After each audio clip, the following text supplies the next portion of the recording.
Saí da Igreja de Jesus Cristo dos Santos dos Últimos Dias para encontrar a verdade. Se eu contar o que vivi, o que descobri e o preço que paguei pela verdade, talvez vocês nunca mais vejam certas fachadas da mesma forma. Preparem-se, pois é uma jornada cheia de fé, mistério, revelações chocantes e uma luta pela liberdade que me custou tudo o que eu pensava ter.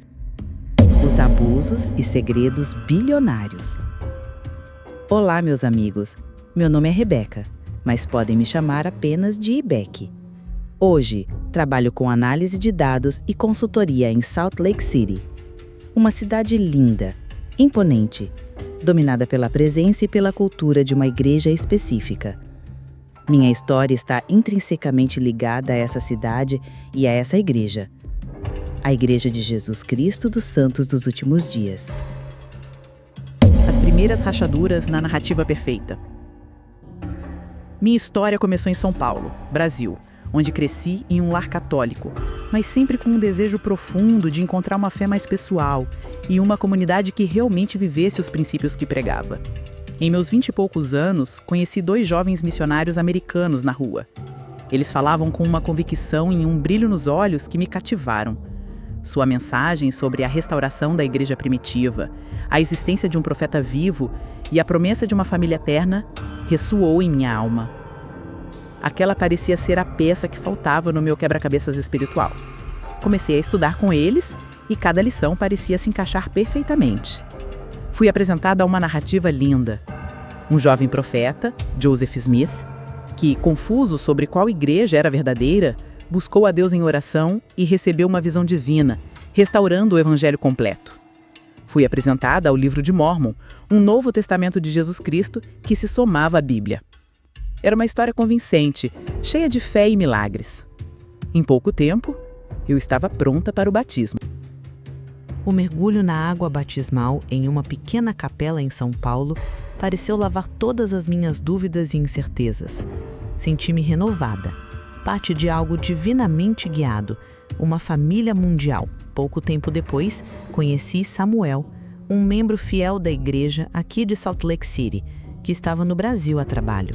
Ele era tudo o que eu esperava em um parceiro, bondoso, dedicado à igreja, com uma fé inabalável. Começamos um namoro à distância e, em 6 meses, ele me pediu em casamento. A perspectiva de me casar no templo de Salt Lake City e construir uma vida no coração de Sião parecia o cumprimento de todas as promessas que a igreja me fizera. Cheguei a Salt Lake City no inverno, deslumbrada pela beleza das montanhas cobertas de neve e pela grandiosidade do templo e dos edifícios da igreja no centro da cidade. Casei-me com Samuel no templo, uma cerimônia linda e sagrada, cheia de simbolismos que, na época, me pareceram profundamente espirituais e eternos. Estabelecemos nossa vida em um bairro tranquilo. Frequentávamos a ala local, nossa congregação. Aceitamos chamados, posições de serviço voluntário e mergulhamos de cabeça na cultura da igreja. Eu estava feliz. Tinha uma família, um marido maravilhoso, uma comunidade unida e um propósito claro. Dedicava meu tempo livre ao serviço da igreja, ao estudo das escrituras e das publicações oficiais e à preparação para ensinar na primária. Paguei meu dízimo religiosamente, acreditando que cada centavo ajudava a construir o reino de Deus e levar a mensagem a todo mundo. Minha profissão como analista de dados, porém, cultivou em mim uma mente que buscava padrões, consistências e, francamente, dados verificáveis. Inicialmente, essa mente era uma bênção, ajudando-me a organizar meus estudos das Escrituras e a encontrar evidências que reforçavam minha fé. Mas aos poucos comecei a notar pequenas inconsistências na narrativa oficial da igreja que me foram ensinadas no Brasil e aqui em Utah. Por exemplo, ao estudar mais a fundo a história da igreja, especificamente as diferentes versões da primeira visão de Joseph Smith, o evento central que ele descreveu como a aparição de Deus, o Pai e Jesus Cristo, eu tinha aprendido a versão canônica, linda e clara. mas comecei a cruzar referências e a ler estudos acadêmicos e as próprias notas de rodapé das publicações da igreja que apontavam para outras versões, escritas em momentos diferentes da vida de Joseph. Essas versões continham detalhes variados. Algumas mencionavam apenas um ser divino, outras a necessidade de perdão de pecados. O contexto histórico parecia mudar ligeiramente. Nenhuma das versões parecia exatamente a mesma que eu aprendera como a única e verdadeira história. Inicialmente, pensei que era apenas uma questão de Joseph refinando sua narrativa ao longo do tempo, ou que os escribas haviam feito pequenas anotações diferentes. Mas, como analista, a inconsistência de dados em um evento fundamental me incomodava. Por que essas outras versões não eram ensinadas abertamente nas aulas de doutrina do Evangelho? Por que a versão oficial era tão cuidadosamente polida e apresentada como a única? Parecia um pequeno mistério, uma ponta solta que minha mente analítica queria resolver. Eu empurrei a dúvida para o fundo da minha mente, atribuindo-a à minha imperfeição em compreender os caminhos de Deus, mas a semente do questionamento estava plantada. Os muros da obediência e o medo do questionamento.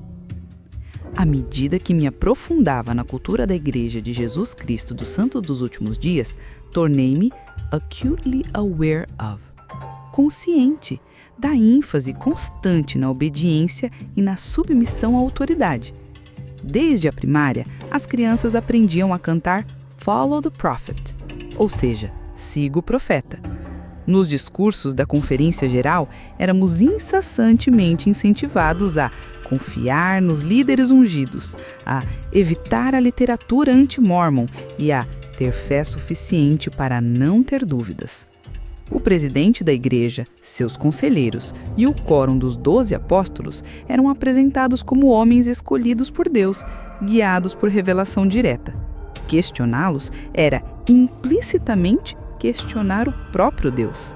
Minha mente analítica, habituada a examinar dados de diferentes fontes, a testar hipóteses e a procurar a causa raiz dos problemas, começou a se sentir cada vez mais desconfortável nesse ambiente. Como eu poderia confiar plenamente, sem a liberdade de investigar? Onde estava o pensamento crítico que a Bíblia incentivava em examinai tudo? Retende o bem? Parecia que a Igreja de Jesus Cristo dos Santos dos Últimos Dias pedia um tipo de fé que beirava a credulidade. Uma fé que exigia que você duvidasse de suas dúvidas, antes de duvidar de sua fé. Uma frase cunhada por um líder que ouvi repetidamente. Isso parecia perigoso. Essa cultura de obediência e aversão ao questionamento criaram uma atmosfera onde o medo florescia. Medo de pensar diferente, medo de fazer a pergunta errada, medo de ler o livro proibido. Lembro-me de uma conversa casual com uma amiga da ala sobre as inconsistências na história da primeira visão que eu havia notado. Sua reação foi instantânea e alarmada. Ana, cuidado com o que você lê, ela disse, com os olhos arregalados. Isso é material apóstata. Satanás usa essas coisas para confundir e destruir a fé. Você precisa orar e pedir a Jeová para tirar essas dúvidas da sua mente. Confie nos irmãos, eles sabem o que é melhor para nós. Sua reação, embora vinda de um lugar de cuidado, era um reflexo do medo institucionalizado do conhecimento que não vem pelos canais aprovados. O suspense começou a se instalar na minha vida diária. Eu me sentia dividida. Por um lado, amava a comunidade e a promessa de uma vida alinhada com valores que eu prezava. Por outro, minha mente e minha consciência me diziam que algo estava errado na exigência de uma fé cega. Cada vez que eu me via hesitando em abrir um artigo online sobre a história da igreja que não fosse do site oficial, ou sentia apontada de culpa por ter uma pergunta que meus líderes poderiam não aprovar, eu sentia os muros da obediência se fechando ao meu redor. O mistério se aprofundava. Por que tanto medo da informação externa? Se a igreja era a única igreja verdadeira na face de toda a terra, com a plenitude do evangelho e líderes guiados por Deus, por que a verdade parecia tão frágil a ponto de ser ameaçada por um simples artigo histórico ou por uma pergunta honesta?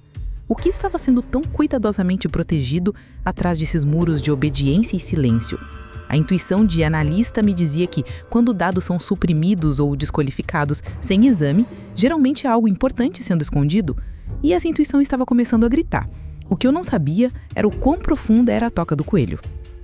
Véus, juramentos e os segredos do templo. Um dos ritos mais importantes na vida de um membro da Igreja de Jesus Cristo dos Santos dos Últimos Dias é a investidura no templo sagrado. É lá que os membros fiéis fazem convênios, juramentos sagrados com Deus e aprendem sobre o plano de salvação de uma maneira mais profunda e simbólica. Para mim, a investidura, feita antes de me casar com Samuel, foi uma experiência intensa. O templo é um lugar de beleza serena, de quietude. Os rituais são realizados em salas cerimoniais, com os participantes vestidos em roupas brancas especiais, chamadas roupas do templo. Os rituais envolvem a recitação de narrativas simbólicas, o recebimento de sinais e senhas que seriam necessários para passar por anjos guardiães após a morte, e a realização de juramentos solenes de obediência a Deus, aos líderes da Igreja e de consagração de tudo que temos e somos à causa do reino. Tudo é feito sob um véu de segredo estrito. Éramos ensinados que a natureza sagrada dos rituais exigia confidencialidade. Revelá-los profanaria algo santo. Enquanto na época eu senti uma profunda espiritualidade e um compromisso renovado, com o passar dos anos e minhas crescentes dúvidas, o segredo em si começou a me intrigar. Por que uma igreja que prega a verdade e a luz precisava de rituais secretos? Por que os detalhes não podiam ser discutidos abertamente, mesmo entre membros com recomendação do templo? Essa curiosidade se intensificou quando, em minha pesquisa discreta, descobri que as cerimônias do templo haviam sido alteradas significativamente ao longo do tempo. Descobri que, historicamente, os rituais incluíam penalidades simbólicas violentas, como gestos representando a garganta cortada ou o peito rasgado, caso os convênios fossem quebrados. Essas penalidades foram removidas nos anos 90, após críticas e, possivelmente, como forma de modernizar a imagem da igreja. A existência dessas penalidades no passado e sua posterior remoção levantou outra bandeira vermelha para minha mente analítica. Como rituais e convênios, que eram considerados eternos e ordenados por Deus, poderiam ser alterados ou ter partes removidas? O mistério dos rituais do templo, o segredo imposto e a descoberta de suas alterações históricas adicionaram uma camada sombria à minha percepção da igreja. O templo, que antes era um símbolo de paz e eternidade, começou a parecer um lugar onde promessas grandiosas eram feitas sobre um véu de segredos que, ao serem levantados pela história e pela pesquisa, revelavam inconsistências e adaptações. Isso reforçou a sensação de que a igreja não era tão imutável ou divinamente guiada quanto afirmava, e que a verdade que me foi apresentada era uma versão cuidadosamente controlada, com muitos detalhes inconvenientes deixados de fora ou alterados ao longo do tempo. O suspense residia na incerteza do que mais estava escondido atrás de outros véus da organização. As doutrinas eternas que mudaram com o vento. Minhas pesquisas e dúvidas sobre a história e os rituais do templo levaram-me naturalmente a examinar outras áreas da doutrina da igreja que, como os rituais, eram apresentadas como verdades eternas e imutáveis, reveladas por Deus a seus profetas. No entanto, a história da igreja revela que várias doutrinas e políticas centrais passaram por mudanças drásticas ao longo do tempo, levantando sérias questões sobre a natureza da revelação contínua e a infalibilidade dos líderes. O exemplo mais notório é a poligamia. Ensinada por Joseph Smith como um mandamento de Deus, essencial para a exaltação, o mais alto grau de salvação, foi uma prática central para a igreja e seus primeiros líderes. Famílias foram construídas e despedaçadas em torno dela. No entanto, sob intensa pressão do governo dos Estados Unidos, que ameaçou confiscar propriedades da igreja e prender seus líderes, a poligamia foi oficialmente suspensa em 1890, através do Manifesto. Posteriormente, membros que continuaram a praticar a poligamia foram excomungados, e a Igreja moderna se distancia fortemente dos grupos polígamos fundamentalistas. Como uma doutrina que foi ensinada como vital para a salvação eterna pôde ser abandonada?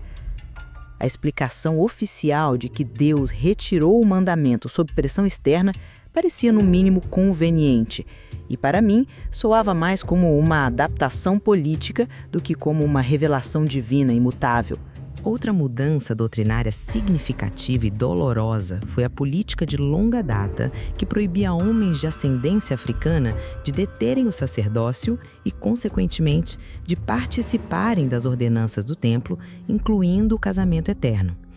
Essa proibição, que durou mais de um século e causou imenso sofrimento e discriminação, foi encenada como uma maldição vinda de Deus ou como parte de um plano divino maior que seria revelado posteriormente. Então, em 1978, sob crescente pressão dos movimentos civis e talvez para permitir a expansão missionária em países com populações negras significativas, como o Brasil, o presidente Spencer W. Kimball anunciou uma revelação que estendia o sacerdócio a todos os membros dignos do sexo masculino. Para minha mente analítica, essa mudança foi profundamente perturbadora. Como uma política que era ensinada como uma verdade divina, justificada por passagens escriturísticas, embora controversas, pôde ser revogada da noite para o dia por uma revelação que, coincidentemente, alinhava a igreja com as normas sociais em evolução. Isso não parecia a ação de um Deus imutável e justo, mas sim de uma instituição humana reagindo ao seu ambiente. Essas mudanças nas doutrinas eternas cimentaram minha crescente desconfiança. Se os líderes de hoje pudessem mudar o que os líderes de ontem declararam ser a vontade de Deus, especialmente em questões tão fundamentais como a poligamia e o sacerdócio, como eu poderia ter certeza de que o que estava sendo ensinado hoje era a verdade eterna? O suspense se transformou em um dilema moral. Eu continuava fingindo acreditar em uma estrutura cujos fundamentos doutrinários pareciam se mover como areia sob meus pés. A igreja que me prometeu estabilidade e verdade eterna parecia, na realidade, ser uma organização adaptável, cujas revelações muitas vezes se alinhavam com as pressões externas e as necessidades institucionais. O bezerro de ouro escondido por trás do altar. Como analista financeira, passei anos trabalhando com dados, identificando fluxos de dinheiro, avaliando riscos e projetando cenários econômicos. Meu trabalho exige um olhar cético, uma busca por transparência e uma compreensão de que onde o dinheiro está, o poder e as prioridades residem. Paguei meu dízimo, 10% da minha renda bruta, fielmente por 2 décadas. Aprendi que o dízimo era sagrado, a ser usado para construir templos, sustentar missionários, manter capelas e ajudar os pobres. Era um sacrifício de fé, com a promessa de bênçãos espirituais e materiais. O choque veio não de uma pesquisa proposital, mas de uma tangência profissional. Trabalhando num projeto de due diligence para um cliente, me deparei com relatórios públicos de uma entidade de investimento pouco conhecida, a Ensign Peak Advisors. Os números eram massivos, movimentando bilhões de dólares. Intrigada pela escala e pela opacidade, comecei a puxar os fios. O que descobri me deixou atônita. Relatórios e denúncias posteriores confirmaram o que as entrelinhas sugeriam. A Ensign Peak Advisors era a fachada de investimento da Igreja de Jesus Cristo dos últimos dias, gerindo um fundo de investimento colossal, estimado em mais de 100 bilhões de dólares, e que hoje já pode ter superado os 200 bilhões. 100 bilhões de dólares.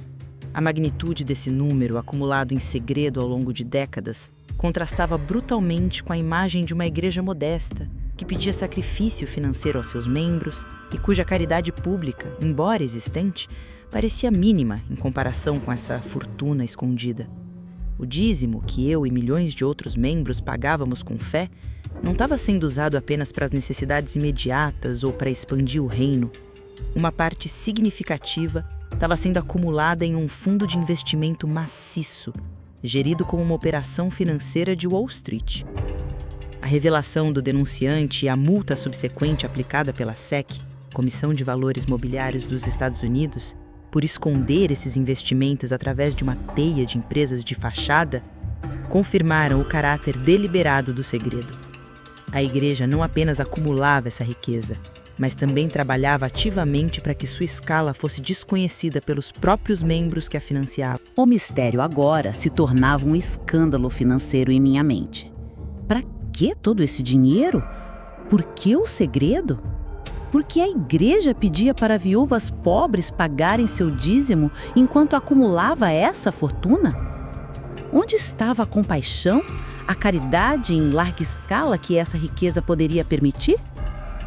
O suspense se aprofundou, agora com um componente ético gritante. A organização que eu confiava com minha vida espiritual e meu dinheiro parecia ter construído um bezerro de ouro colossal, escondido sob o altar do sacrifício e da fé dos membros. Essa descoberta, para mim, como analista, foi devastadora. Não era apenas uma falha histórica ou doutrinária, era uma traição da confiança, um uso do dinheiro sagrado dos membros para fins de acumulação e poder institucional, não necessariamente para o alívio do sofrimento num mundo que a igreja afirmava servir. O preço da verdade e o isolamento silencioso. As revelações sobre o fundo secreto de bilhões, somadas às minhas dúvidas sobre a história, as doutrinas mutáveis e o segredo do templo, tornaram insustentável minha permanência na igreja. Eu não podia mais fingir.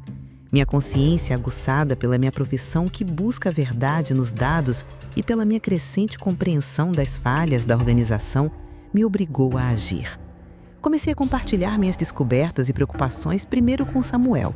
Ele ficou chocado, depois horrorizado. "Becky, de onde você tirou isso?" Ele perguntava, pálido.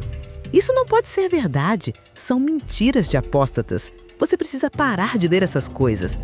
Ele se apegou à narrativa oficial, incapaz ou talvez com muito medo de confrontar a possibilidade de que a igreja que moldou toda a sua vida pudesse ter falhas tão profundas. Nossa casa, que antes era um refúgio de fé compartilhada, tornou-se um campo minado de tensão e silêncio. Tentei falar com amigos próximos na ala. A reação foi similar, embora mais velada. Olhares de pena, desconforto, rápidas mudanças de assunto. "Ana, sua fé parece estar fraca", disse uma amiga com quem eu costumava rir na primária. "Você precisa se concentrar nas coisas positivas, ir ao templo, orar mais." Outros, seguindo conselhos implícitos ou explícitos dos líderes, começaram a se afastar sutilmente. Convites para eventos sociais da ala diminuíram, as conversas se tornaram superficiais, o telefone parou de tocar. O isolamento, o ostracismo silencioso é uma tática poderosa de controle dentro de comunidades de alta coesão, como a Igreja de Jesus Cristo dos Santos dos Últimos Dias.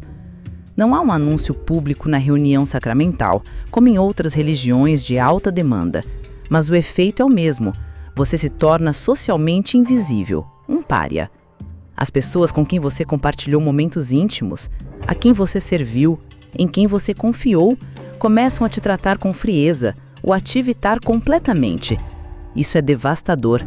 Você não perde apenas amigos, você perde sua rede de apoio, sua identidade social, o sentido de pertencimento. Para mim, que havia me mudado do Brasil e construído toda a minha vida social em Salt Lake City, em torno da igreja, essa perda foi imensa. Samuel, sob a pressão dos líderes e da comunidade, incapaz de conciliar minhas dúvidas com sua fé, tornou-se cada vez mais distante. A escolha para ele parecia ser entre mim e a igreja. E a igreja venceu. A dor de perder meu casamento e a possibilidade de criar nossos filhos, que ainda eram pequenos, juntos em um ambiente que eu agora via como problemático, foi quase insuportável. O suspense do que eu havia descoberto deu lugar à dura realidade do preço que eu estava pagando pela verdade. Era um preço social, emocional e familiar. A igreja não precisou me excomungar formalmente. embora isso pudesse ter acontecido se eu insistisse em falar abertamente. O mecanismo de ostracismo já estava em pleno funcionamento, me expulsando de forma mais sutil, mas igualmente eficaz, do tecido social que me sustentava.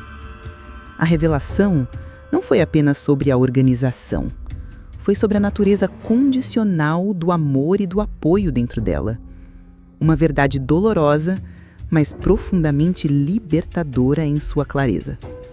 As sombras no santuário e o primeiro respiro de liberdade. A gota d'água, o ponto de não retorno, não foi a traição financeira, nem as doutrinas mutáveis, nem o ostracismo doloroso. Foi algo muito mais sombrio e moralmente inaceitável. A forma como a igreja lidava com as acusações de abuso sexual, especialmente o abuso de crianças. Minha amiga Sara, a assistente social que mencionei brevemente no início, continuou compartilhando, com cautela e medo, histórias que chegavam a ela através de colegas ou sussurros na comunidade. Relatos de famílias que buscavam a ajuda dos bispos após descobrirem que seus filhos haviam sido vítimas de abuso e eram orientados a não denunciar a polícia, mas a lidar com o assunto internamente através dos canais da igreja, com entrevistas confidenciais com o bispo, um voluntário sem treinamento em psicologia ou proteção infantil. Descobri que a igreja possuía um banco de dados interno, a CSPD Database, que servia para rastrear perpetradores dentro da igreja após incidentes se tornarem conhecidos internamente. Um sistema que, para mim, parecia focado em gerenciar a crise institucional em vez de proteger as crianças. A revelação veio com força quando soube que um caso de abuso grave em uma ala próxima, envolvendo um líder de jovens, havia sido tratado exatamente dessa forma. A família, fiel à orientação recebida, não foi à polícia imediatamente. O perpetrador foi movido para outra ala. As consequências para a vítima foram devastadoras, exacerbadas pela sensação de que a própria instituição em que confiavam os havia falhado. Essa descoberta final, esse mistério hediondo de omissão e encobrimento em nome da proteção da reputação institucional, me quebrou completamente. Como a igreja, que se dizia o refúgio seguro do Evangelho de Jesus Cristo, poderia permitir que sombras tão escuras se ocultassem em seus santuários, protegendo os lobos em vez das ovelhas? Todas as minhas outras dúvidas, a história revisionista, as doutrinas mutáveis, o segredo financeiro, a cultura de obediência, se uniram em uma única e avassaladora conclusão. Esta não era a organização divinamente guiada que eu pensava que era. Era uma instituição humana, falível e, em alguns aspectos, profundamente corrupta. Marquei uma reunião com o presidente da estaca, o líder regional, acima do bispo. Fui preparada com minhas anotações, os links dos artigos sobre o fundo bilionário, os relatos sobre a forma de lidar com o abuso, as citações sobre as mudanças doutrinárias. Apresentei minhas preocupações não como ataques, mas como perguntas que precisavam de respostas honestas de uma igreja que se dizia verdadeira. A reação foi fria e definitiva. Ele ouviu, interrompeu, minimizou. Irmã Rebeca, ele disse, você está claramente sob a influência do adversário. Essas denúncias são ataques contra a Igreja do Senhor. O fundo existe para tempos de necessidade. A caridade é vasta, mas feita em silêncio. As questões históricas são complexas e exigem fé. E quanto a essas histórias de abuso, a igreja tem procedimentos para proteger as crianças. Você precisa se arrepender de suas dúvidas, deixar essa literatura anti-mormon e voltar para o rebanho. Não houve discussão real, apenas um ultimato. Minha mente analítica via a negação, a evasão. Meu coração sentia a frieza e a falta de compaixão. A verdade para eles era menos importante que a obediência e a proteção da imagem da organização. A decisão final com Samuel foi dolorosa, mas inevitável. Ele escolheu ficar. Eu escolhi a verdade e minha consciência. Saí daquela reunião com o presidente da estaca sabendo que minha vida como membro da Igreja de Jesus Cristo dos Santos dos Últimos Dias havia acabado. Não houve um anúncio formal na reunião sacramental para mim. A igreja parou de fazer isso publicamente em muitos lugares, optando por um processo mais silencioso chamado retirada do nome, que na prática tem o mesmo efeito de ostracismo. Apenas parei de ir. Sair foi como cair de um penhasco em câmera lenta. Perdi Samuel, meus filhos ficaram confusos e magoados, fui cortada da minha rede social, senti o peso da desaprovação de uma comunidade inteira. O vazio deixado pela estrutura da igreja era imenso. Mas, pela primeira vez em anos, respirei. Era um ar frio, rarefeito pela solidão e pela dor, mas era meu ar. Livre dos muros da obediência, dos véus do segredo, do peso das doutrinas mutáveis, da traição financeira e da sombra do encobrimento. O suspense acabou, o mistério foi revelado, a verdade era dura, feia em alguns aspectos, mas era minha verdade. E essa verdade, embora dolorosa, começou a me libertar. Renascimento, na verdade, e o chamado à coragem. Os primeiros meses após deixar a igreja em Salt Lake City foram os mais desafiadores da minha vida. A solidão era quase esmagadora. Tinha que reconstruir minha vida social do zero. Encontrar um novo propósito fora da estrutura que me definira por tantos anos. A dor da perda de Samuel e da tensão com meus filhos era constante. Mas comecei, passo a passo. Minha profissão como analista me deu uma âncora. Mergulhei no trabalho, focando minha energia em analisar dados, encontrar padrões, buscar transparência. Habilidades que agora eu sabia que eram essenciais, não apenas no mundo corporativo, mas na vida. Conectei-me online com outros ex-membros da Igreja de Jesus Cristo dos Santos dos Últimos Dias e descobri que não estava sozinha, que milhares de pessoas compartilhavam experiências e dores semelhantes. Foi incrivelmente curador. Encontrei comunidades baseadas não em crenças uniformes ou obediência, mas em empatia, honestidade e apoio mútuo. Comecei a usar minha experiência e minhas habilidades analíticas para ajudar outros. Contribuí com informações para fóruns online sobre as finanças da igreja. Compartilhei minha história com jornalistas que investigavam o tratamento de casos de abuso. Minha voz, antes silenciada pelo medo, começou a encontrar força e propósito. A revelação final não foi sobre a igreja, mas sobre mim. Descobri minha própria resiliência, minha capacidade de encontrar a verdade e de viver alinhada com minha consciência, mesmo sob pressão imensa. Percebi que a fé verdadeira não se baseia em crença cega ou obediência a homens, mas em uma busca honesta pela verdade e em um relacionamento pessoal com o divino que transcende qualquer organização humana. Minha história de deixar a Igreja de Jesus Cristo dos Santos dos Últimos Dias, de enfrentar o ostracismo, de lidar com as revelações sobre seu vasto segredo financeiro e especialmente sobre seu tratamento de denúncias de abuso, é uma história dolorosa. Mas é também uma história de libertação. A verdade me custou meu casamento, meus amigos de longa data e meu lugar em uma comunidade que eu amei profundamente. Mas ela me deu algo inestimável. Minha paz de espírito, minha autonomia, minha capacidade de ver o mundo com clareza e um propósito renovado. Ajudar outros que estão lutando com dúvidas, com medo ou com as consequências de terem sido silenciados ou feridos dentro de estruturas religiosas de alta demanda. Salt Lake City ainda é o centro dessa igreja, mas agora, para mim, também é o lugar onde encontrei minha liberdade. As fachadas imponentes e os segredos por trás delas não me prendem mais. Minha fé agora é mais profunda, porque é minha, construída na honestidade e na busca constante pela verdade. Se você está ouvindo minha história e ela ressoa com você, se você tem perguntas, se sente o peso da dúvida ou da pressão para conformar, saiba que você não está sozinho. Há uma comunidade de pessoas que entende.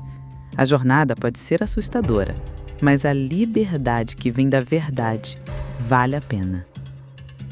Se essa história tocou seu coração, se ela despertou sua curiosidade, ou se você conhece alguém que possa se beneficiar dela, eu peço do fundo da minha alma, curta este vídeo para mostrar que essa mensagem é importante. Compartilhe com quem precisa ouvir. E o mais crucial, inscreva-se no canal e ative o sininho para não perder as próximas histórias e discussões sobre liberdade, verdade e cura. Juntos, podemos acender luzes nas sombras e mostrar que há vida, esperança e propósito fora das estruturas que tentam nos controlar. A verdade liberta, e minha jornada é a prova viva disso. Venha descobrir a sua.